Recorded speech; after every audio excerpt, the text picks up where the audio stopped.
Hey, welcome back everybody. You know, I often think about, man, if I wanted to be like a legitimate shop, this would be horrible representation. Like guessing, winging it, like I'm just brave, I think, or careless. I don't know. But either way, most of these videos would not exemplify the professionalism and ability. Maybe ability, maybe, but professionalism, no. Anyways, today we're gonna jump back on the radiator. We're gonna fit it, fabricate everything we need to fabricate to make this thing accessible, serviceable on the core support that I have. So let me turn this around and I'll let you know. All right. So the radiator mounts against the core support. Those top bolts, there's only one in there, right? Those two bolts are passed through and they actually mount to this piece like so. Like on this side, it mounts like, anyways, you guys aren't horribly worried about that. But anyways, it's not a nut and bolt pass through, and it kind of serves a couple different purposes. So these go away, all right? And the new Dewitts radiator have their own mounts. Problem is that cap, which is, see, that's not even on there well. Like I couldn't even get it on there. I might have to put spacers and hold this thing off. We'll see. And then in the bottom, it does not sit in the cradles that are actually welded to the original or reproduction core support. So I have to move these or modify these or eliminate them entirely.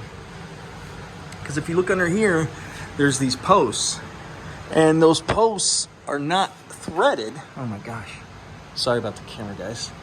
But in a lot of different applications, there's an isolator. These things fit down into some sort of carriage, and then the isolator keeps it from vibrating the car to death. And then of course, well, no longer. There used to be, those hold downs have rubber grommets, just like are in here. So those are all kind of going away. I think I'm gonna get rid of these entirely. I think I'm going to extend this lip or fabricate something comparable to, put new isolators and holes, and this thing will just slide down, hold on, slide down in place and bolt. So just like in our C5 or in the old C5,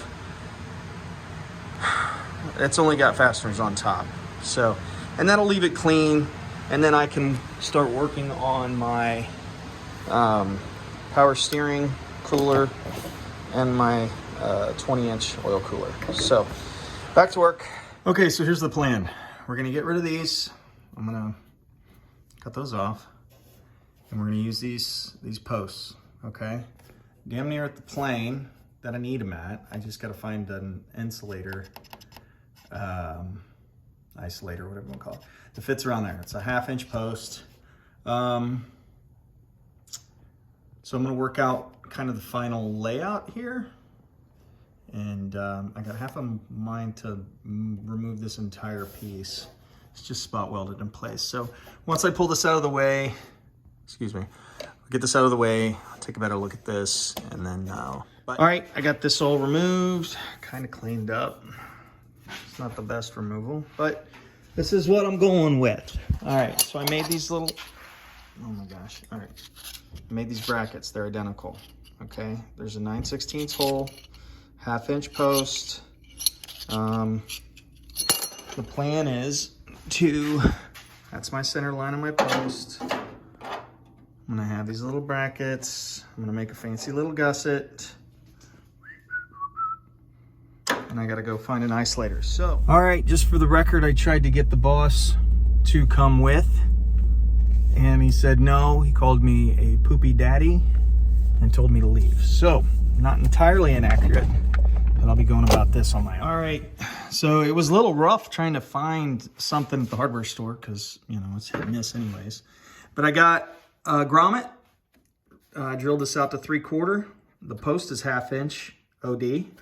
So I went and got a something comparable with a 1/2-inch ID. This little, 3/8 little rubber.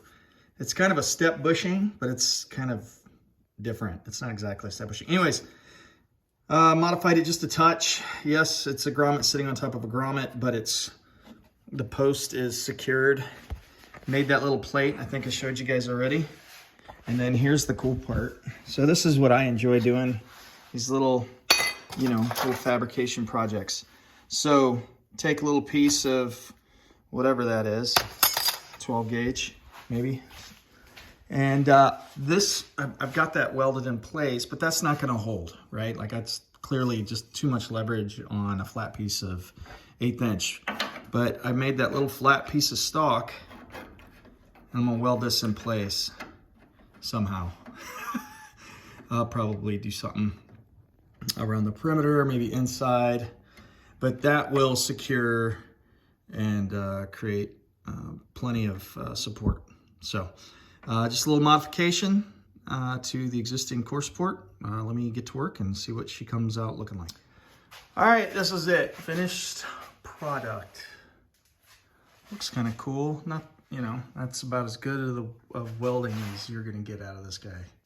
So just took everything down smooth as I can get it. Hopefully it'll turn out pretty good when I paint it. That looks a little stinky, but I used the anti-splatter spray is kind of a must-have when you are not good and you can't manage splatter very well. So I got some spray, and that might be the case, but so just reinforced it up top all the way around. But I think it's a pretty cool little fab project.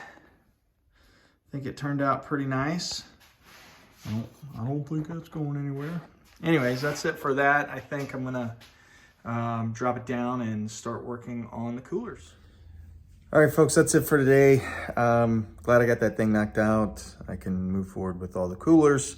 I'm gonna go ahead and put that on the next video. I got some progress here and just break it up a little bit. Yeah, it'll come out next week. Have all the coolers mounted, have all the routing done, blah, blah, blah. Thanks for watching. Have a wonderful week. Talk to you guys soon.